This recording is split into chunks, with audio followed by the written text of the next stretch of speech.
Okay.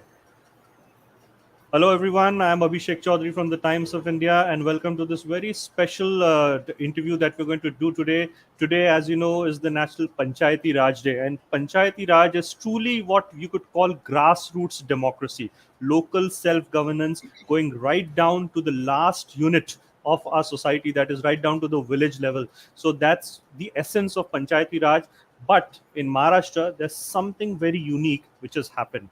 And to tell us more about it, we are joined by Anuradha Nair. She's the policy specialist for UNICEF Maharashtra. Ma'am, thank you very much for joining us. So, I would like you to share with the viewers on what exactly is this unique thing that you have done in Maharashtra.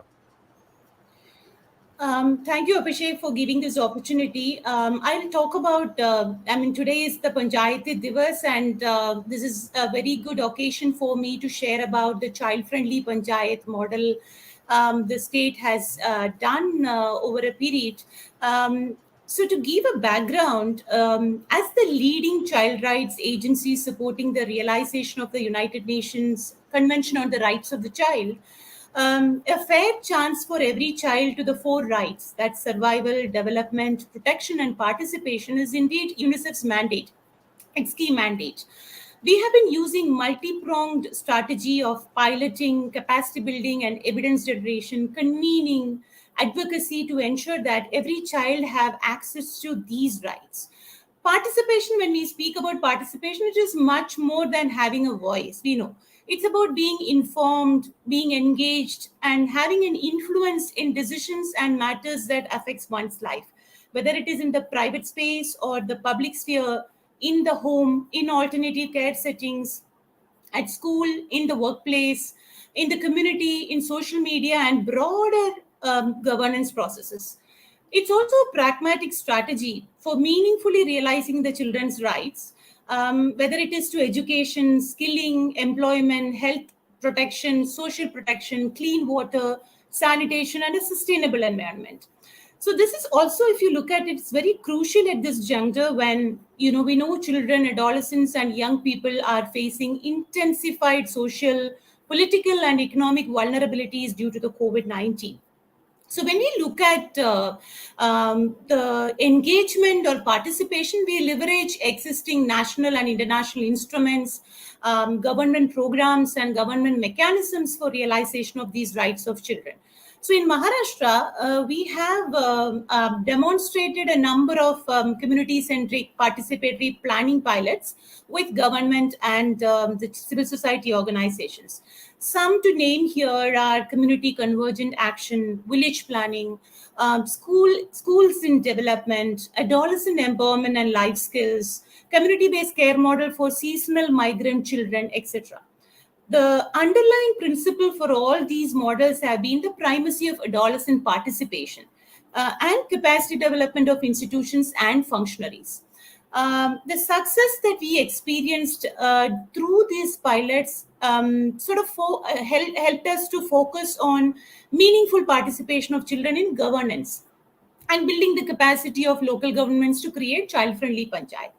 Because when we look at the whole local governance framework, or the national and the state policies of children, and if you map out all the stakeholders who can contribute to this cause, it is obvious that the gram panchayat have a major role to play in addition to district and the state stakeholders.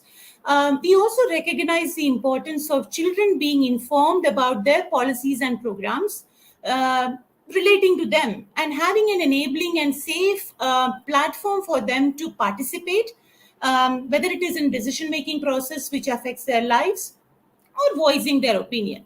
So Gram Panchayat, which is the closest unit of governance, and because of the constitution mandates, are well positioned to influence the lives of women and children constructively and contribute to their development. So that's the background in which the child-friendly panchayat, the whole concept was conceptualized. So in 2015, we conceptualized a comprehensive program to build the capacities of the Gram Panchayat to provide an enabling environment for every child, which is in line with the SDGs and the national and the state child policies. We worked on building the capacities of elected representatives, functionaries like ASHAs, ANMs, the auxiliary nurse midwife, the Anganwadi Tai, to better understand child rights, to improve planning and budgeting and monitoring with the child's and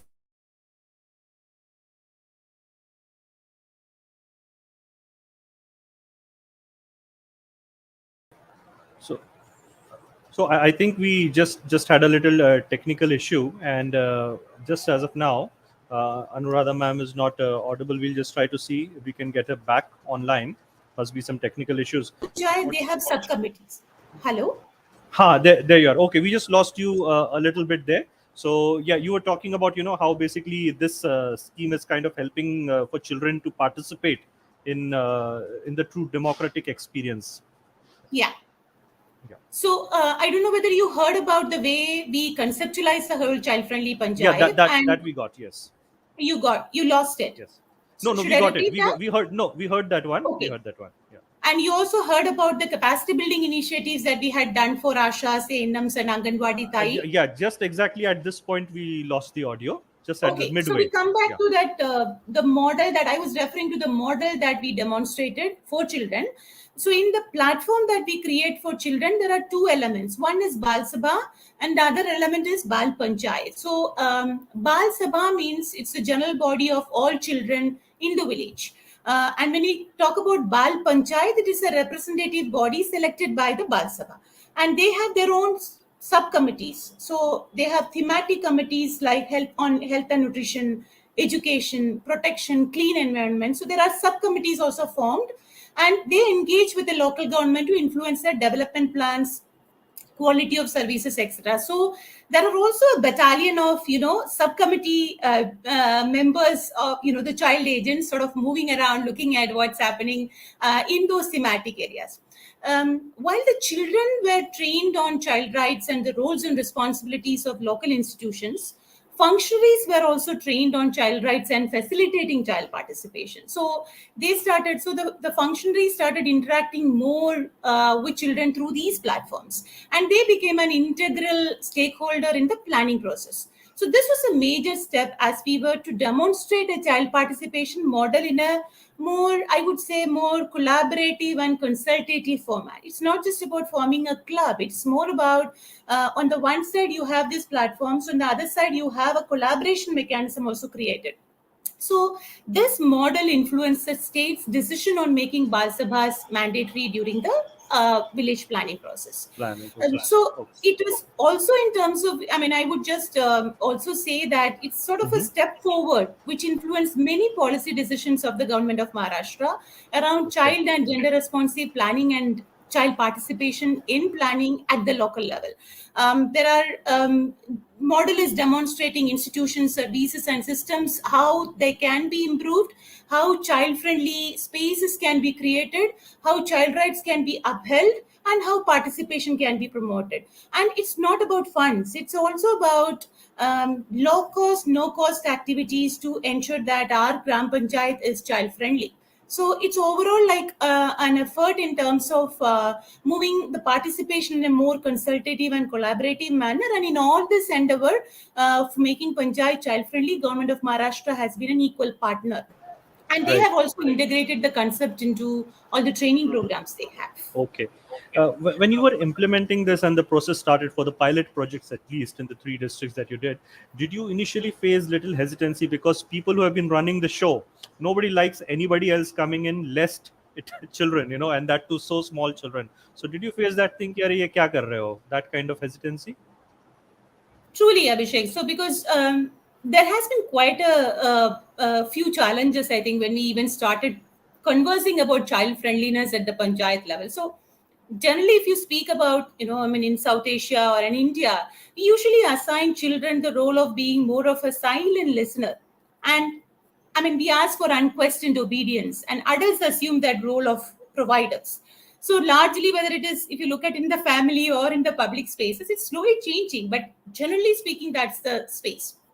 So even at the governance space, also we face a lot of questions and suspicions, because people in administration generally always look at children. They looked at children as a subject of Women and Child Development Department. Though there are constitutional mandates, Gram Panchayat were not looked at as the government body or the main stakeholder in child rights issues. So we focused a lot on changing this perception through sensitization programs, trainings, exposure visits, reflective workshops. So Kerala has a model where the child-friendly local governance is sort of institutionalized. Karnataka has model. So we looked at opportunities in terms of exposure visits, interactive sessions, reflection workshops. This happened from state to panchayat level. So the capacity framework under the child-friendly panchayat pilot addresses the awareness building and the capacity building needs of each stakeholder, and it is addressed them individually. So when we look at the whole pilot program, it was very intensive, process intensive, but we did manage to influence the thinking of duty bearers at all levels. We were able to drive home the fact that the existing structures, the human resource, and the funds are enough. As I mentioned earlier, it's enough to address the needs of children, and that can be done through a very child responsive planning, budgeting, and monitoring with child participation inbuilt into it. And we, in this process, we work very closely with the Department of Rural Development and their the training wings, the State Institute for Rural Development. So the post-pilot phase, we work with the State Institute for Rural Development to develop and integrate the training modules for capacity building of all GPs in Maharashtra in child-friendly local governance. I wanted to also add, Abhishek, that while some officials were, I mean, again, going back to the kind of challenges, some of them were very open to the idea of child participation. For some, it took a while to understand the importance of or the value addition that can bring into the whole development process. So I mentioned about the traditional norms of unquestioned obedience or silent acceptance of all decisions. Somehow it is now challenged by the children and ably supported by trained functionaries and in these areas. So it's very also evident from the kind of plans they are developing in the Gram Panchayat. So the Gram Panchayat comes up with a development plan. So even there, the shift, that we can clearly see a shift from infrastructure-oriented development to a social development-oriented plans coming out. We have a long way to go. I mean, we have been able to demonstrate there are incremental moves or developments happening in terms of integrating it, but we have a long way to go in terms of capacity building of all functionaries, institutions to facilitate child participation. Yes. My last question is about what is the future that you see for this? I mean, right now we see it at a particular stage where children are participating, they're giving their thoughts. But do you want them to do more? Do you think there could be more to this? I think they have found a space in terms of articulating their needs. And I feel that once we give children age appropriate information and platforms to engage, there is no stopping after that. So the program has created multiple young adolescent child rights advocates, and many of them have represented their Gram Panchayat at district, state, national and international platforms and have positioned their views around child participation, how they work with their Gram Panchayat to address local issues, suggesting innovative solutions, and so on. There are many inspiring stories and many inspiring adolescents around us. One of our young leader, whose name also was projected in most of the news articles that came up, Kajal Ralegaonkar, she's from Chandrapur. She attended an event which was recently organized by Ministry of Panchayati Raj as the Bal Sarpanch. And she advocated the institutionalization of such platforms. So she spoke about what she has done in the whole process, but she also wanted, that was her ask, she also wanted such platforms to be formed across India, not just limiting to panchayat level, but have child councils at block and district level to child parliament in the state level. Her speech was formidable, I must say, and her ask was very decisive. So the key decision makers in that platform, which includes the secretary and the higher level policy makers, they took a note of it, and when they concluded the session, they made this as a follow-up action. So that is the power they have. They have the right information and they will take it on. So we don't have to ask children to take up on issues. We only need to provide them with information on their rights, their programs, policies in place for them, and duties of different stakeholders towards them. They identify their own issues. They will prioritize that in the Bal Sabhas, and they will provide, they will look also for the plan of action. They interface with the Gram Panchayat also. So the engagement is between children and the government. and we will continue to strive to provide them with all support that we can. We will work with the state government to build the capacity. So, because in terms of way forward, also, as you ask, what more can be done? So, it's more Yes. about building the capacities of the local governments to facilitate child participation in governance. It requires a lot of skills, and to create that safe and enabling environment, because you can also go through a lot of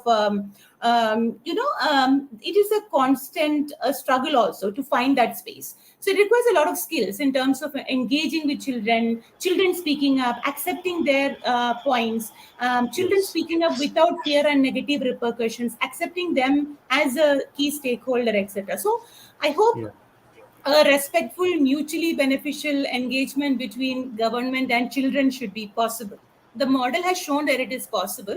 And here Yes. we are talking about the older children, okay, mostly adolescents. We're not talking Yeah. about younger children. We're talking about older Correct. children engaging. So it's really important that we ensure Mm. that such platforms for engagement are institutionalized, and we'll continue to strengthen. Yeah.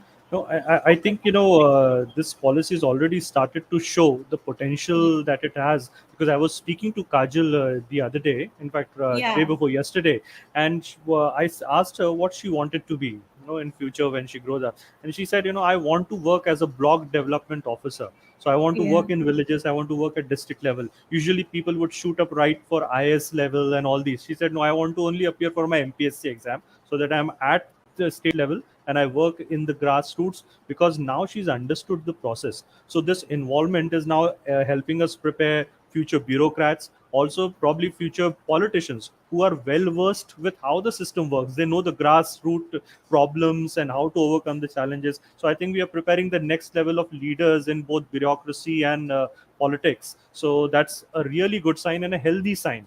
And They're also asking us to engage with us, hear us. I think they're also asking us to engage with them and hear them. There are shooting stars actually out there, must say I, that.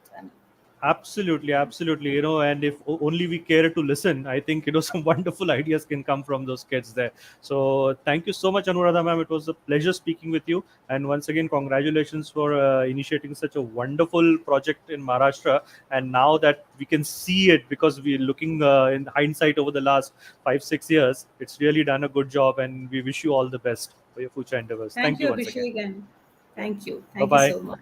Bye-bye. Bye.